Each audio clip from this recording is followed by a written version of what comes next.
those are kids that are starving. I mean, they are starving. And you see the mothers, they love them so much, and there's just nothing they seem to be able to do. They got to get them food, and we're going to get them food. So it happened again. Trump contradicted Benjamin Netanyahu in public, and this time it was over the idea that Benjamin Netanyahu and Israel are starving the people in Gaza. And let's listen to what Trump has to say. Can I ask about the First Lady? You mentioned a couple of weeks ago her role in talking to you about the war in Ukraine, and perhaps a big part of your evolution in thinking. Have you discussed the crisis in Gaza and the terrifying... I have, and she thinks it's terrible, and she sees the same pictures that you see, and that we all see, and I think everybody, unless they're pretty cold-hearted or worse than that, unless they're cold-hearted or worse than that, they're Congressman Randy Fine. Okay, here we go. Or worse than that, nuts. There's nothing you can say other than it's terrible when you see the kids. And those are kids, whether they talk starvation or not, those are kids that are starving. I mean, they are starving. And you see the mothers, they love them so much, and there's just nothing they seem to be able to do. They got to get them food, and we're going to get them food.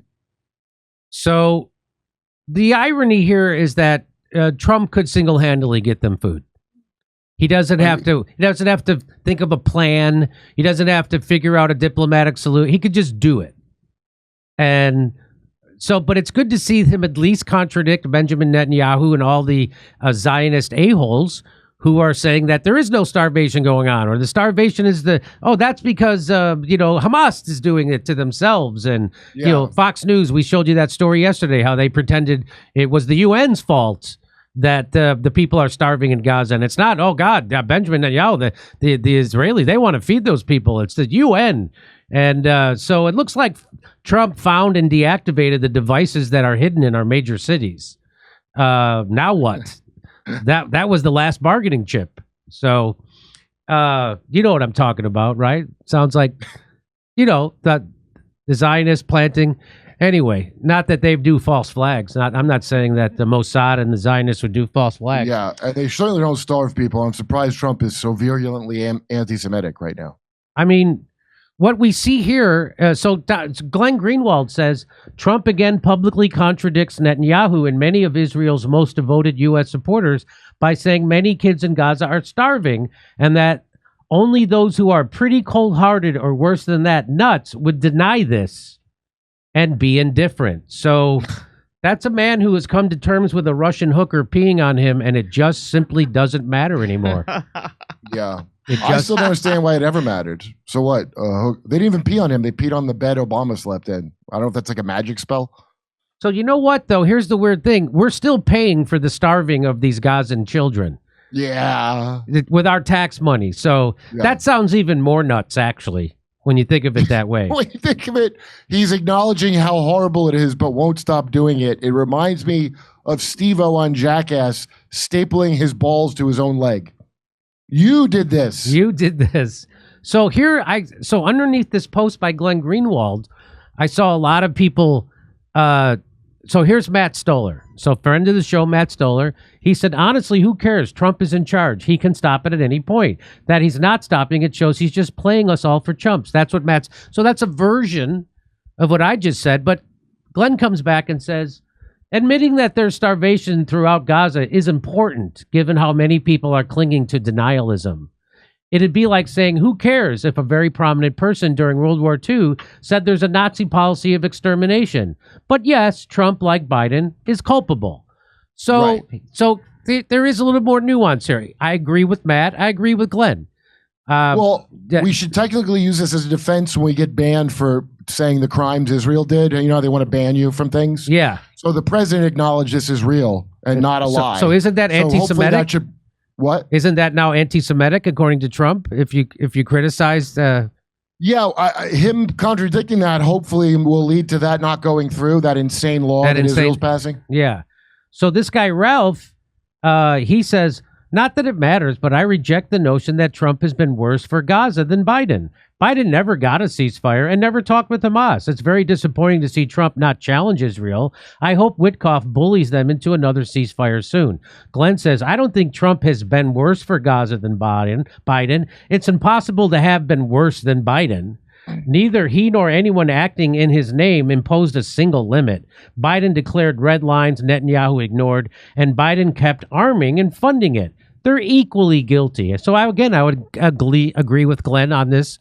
And then here's Matt Stoller comes in. His last comment is, can't we just agree that both have been worse on this monstrous generational crime? Trump is worse than Biden, and Biden is worse than Trump. Yay! Look, everyone agrees. Isn't that fantastic? You know, that and a nickel will get you what? I don't even know what. So Ralph Inflation? comes back. He says, fair, LOL, but this guy T. Parsi has made this point many times. On all issues Israel, Trump has been more willing than Biden to say no to them. However, he hasn't been able to sustain that no on Iran, Gaza, etc. Doesn't excuse him backing this carnage, of course. Matt Stoller, no, Trump hasn't been more willing than Biden to say no. Neither of them say no. Biden wasn't there. Biden wasn't even there. You're right. His auto pen? Did his auto pen say no at some point that I'm not aware of? So here is Coach Taylor's hair. He says, why are they starving, Glenn? Who's preventing the food aid trucks from reaching them? Non-Hamas people. Israel, moron. So he's trying to say, yeah. Glenn says, aside from the fact that you people go from there is no starvation, it's all fake, to yes, there's starvation, but it's all the fault of Hamas. Whenever you have to follow Trump's word, Israel has repeatedly and openly said it will block food from entering Gaza. And he links all these newspaper headlines where they said so. Yeah. Here's no electricity, food or water or gas. Israel orders complete Gaza siege. Smotrich says not even a grain of wheat will enter Gaza. So I love that Glenn caught that. He goes, you guys go from there is no starving to, of course they're starving, but it's Hamas's fault. So, and by the way, if you're starving the people in Gaza, you're also starving your hostages. I mean, keep that. Yeah, imbecile Coach Taylor's hair. If that's Hamas's fault, then it's your fault for funding Hamas since 2005. Why are Israelis' bank accounts frozen? That's my question. Yeah, well, I mean, I think it's anti-Semitic to say why with that one. I think people are asking the important question, what is even stupider than just regular Coach Taylor?